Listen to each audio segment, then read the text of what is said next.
माँ जिसकी आज इकलौती बेटी की शादी है, माँ बेटी को वेडिंग गिफ्ट के तौर पर एक बैंक अकाउंट की पासबुक देती हैं। तो बेटी अपनी माँ से पूछती है कि ये क्या है। माँ कहती है कि मेरी तरफ से एक छोटा सा वेडिंग तोहफा है, ये बैंक अकाउंट की पासबुक है, ये तुम्हारे जीवन के खुशी के लम्हों को संजोए रखेगी। आगे जब भी तुम दोनों को जिंदगी में कोई खुशी का मौका आए तो अपनी तरफ से इसमें कुछ पैसे डिपॉजिट करना, जितनी बड़ी खुशी उतनी ज़्यादा रकम, और उसके आगे लिख भी देना कि आज ये खुशी का मौका है इसलिए इतने पैसे जमा किए हैं। आज मेरी बेटी की शादी है तो मेरे लिए भी खुशी का दिन है कि इसलिए मैंने भी इसमें 1000 रुपये डिपॉजिट कर दिए हैं। और आगे डिस्क्रिप्शन में लिख भी दिया है कि आज मेरी बेटी की शादी है इसलिए मैं 1000 रुपये इसमें जमा करती हूँ। बेटी को अपनी माँ का दिया गिफ्ट बहुत प्यारा लगा। बेटी ने घर जाने के बाद जब यह बात अपने पति से की तो पति को भी यह चीज़ बहुत अच्छी लगी और कहने लगा कि ये तो बहुत अच्छा तरीका है अपने जीवन के खुशी के लम्हों को फिर से याद करने का। दोनों अब इंतज़ार ही कर रहे थे कि कब इसमें अगला डिपॉजिट हो।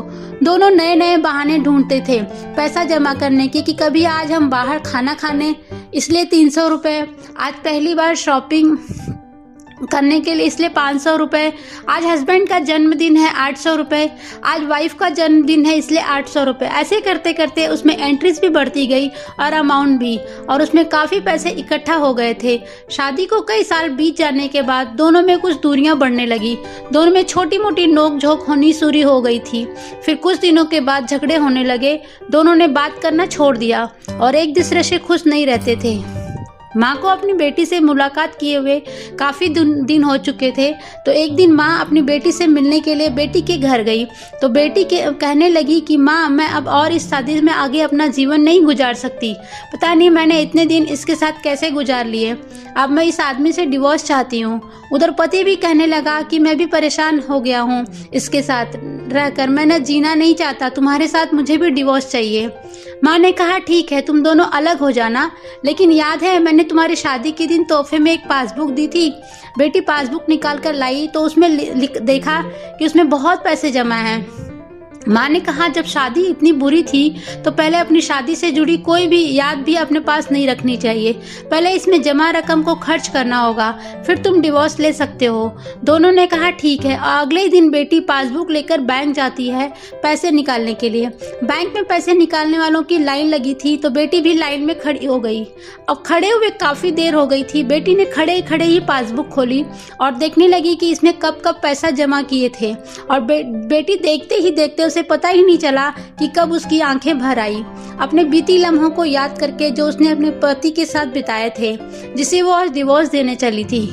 बेटी बिना पैसे निकाले वापस घर आ गई और अपने पति से कहने लगी कि ये मुझसे नहीं हो पाएगा, ऐसा करो तुम ही जाकर इसमें जमा सारा पैसा खर्च कर दो।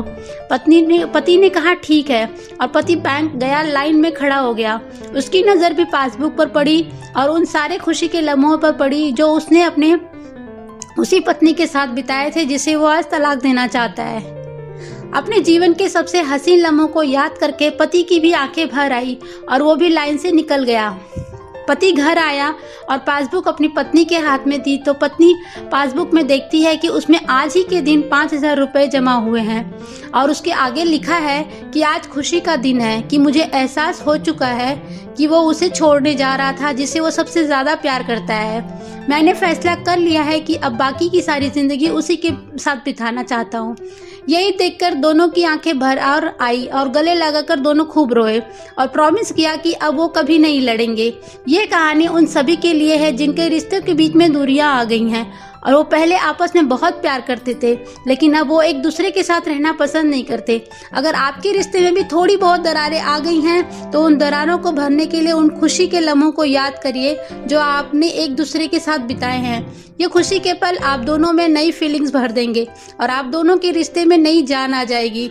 इसलिए किसी भी रिश्ते को मजबूत बनाने के लिए अच्छे लम्हों को याद करना चाहिए, बुरे लम्हों को नहीं। आपको ये पति पत्नी के सच्चे प्यार की कहानी कैसी लगी कमेंट करके बताइए। यदि कहानी अच्छी लगी हो तो प्लीज़ इसे शेयर कीजिए और लाइक भी कीजिए।